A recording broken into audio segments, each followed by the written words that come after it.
Grab a warm scarf, put on a heavy coat, and turn up the collar to keep out the chill. Oh, you got some winter gloves? You might want to put them on too. Ellison Holloway is about to take us down into the netherworld of a city under the earth where the air is dark and the back alleys are forbidding.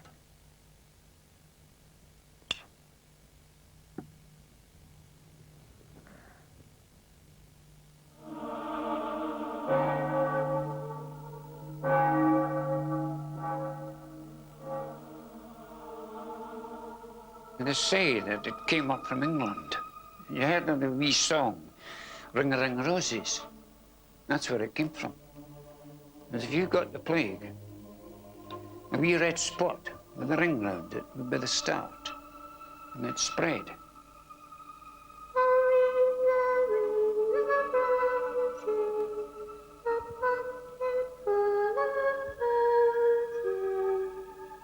And everybody in the town, and this close especially, everybody died off, one by one.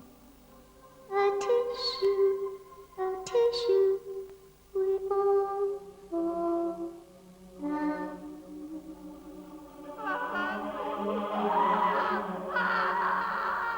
It is a street of disease. It is a street of death. A street where the bodies pile up in mounds, where ghosts are seen with regularity. A street they've tried to hide for 350 years. And to think it's only 60 feet from the busiest street in Edinburgh, Scotland. A stone's throw from the most famous castle. A whistle or a shout from Tourist Row.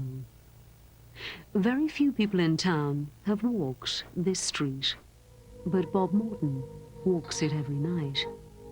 He walks it alone and talks to the ghosts that to this day have frightened most everyone else from this hidden street. Well, this close has been known for many, many years as the haunted close of Edinburgh.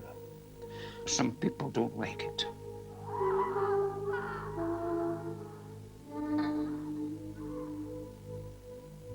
Bob Morton holds the key to one of the creepiest crawls in the world. If you want to find him, show up after dark at the city chambers. We met up with old Bob one Sunday evening. Of course, the night was dark, but it was about to get much darker where we were heading. We had to go down and down, down and around, and down again. Down to where the fresh chill of night air gives way to the dank, mouldy cough of the dead. Welcome to the Forgotten City, a place called Mary King's Close. This is a cursed place, a place of death, a place of fear. Edinburgh people called it Bloody Mary's Close. This is an old stair window in the close. Up there, that was open air. Right down there is the close itself, 7 feet wide. Mary King's Close. In 1645, this was the busiest street in Edinburgh. Down there, for example, is one shop. Underneath me here there's two shops. It was a busy wee street. Dirty. It was more or less an open sewer, because the Edinburgh people threw their stuff out the window. Until the day someone walking on the street happened to cough. Another Scot breathed it in, and the Great Plague began to spread.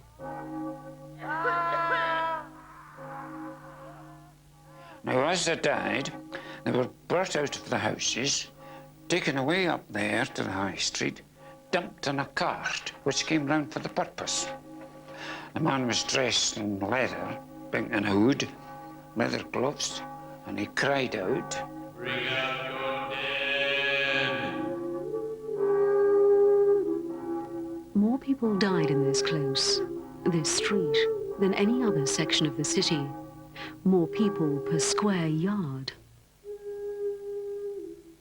In these houses here, There was thousands of people in that stair. There was hundreds. There was no one left to throw out the dead. In the end, the bodies were hauled off. The street was sealed off. The only thing they could do was to cover the area and build on top of it. The city chambers and all that up there is sitting on top of old Edinburgh. Now, these walls are 2 or 3 feet thick, very thick, and they're built on the top. Mary King's Close remained sealed for years. Almost 3 centuries of history passed above it. And the next great upheaval was 1939. And all down here was cleaned out properly and turned into an area shelter. And it's a good one, because down there you're 6 floors under the high street. After the war, it was all emptied out and cleaned again. And it stayed empty.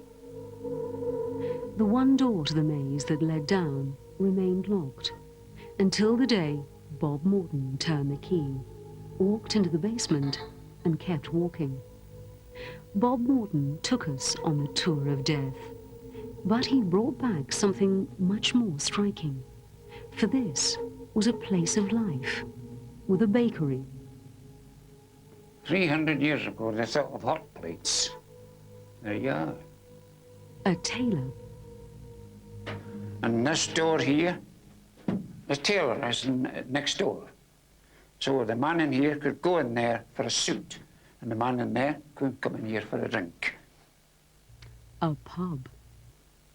12 girls spent the night down here. They were locked in. During the night, this place became alive, and they said it was like sitting in one of the pubs down the road. And they're still here. People hear it coming through that door up there. In past years, people who Bob has brought down to the Forbidden City have claimed to have seen many ghosts. An arm, a headless cat, a little girl. Dressed in old-fashioned clothes, a green dress, dark hair and ringlets, and a shawl around her shoulders. The lady came down and she saw her, and the girl asked her for a doll and sweets. Well-meaning people have come down here, and they brought things, dolls, apples. So that's their good luck's cupboard. And there is one more ghost. The ghost of Mary King herself. She used to go up and down the close like a nurse, helping people, till she got it. She died. And of course, it was taken away up to the close.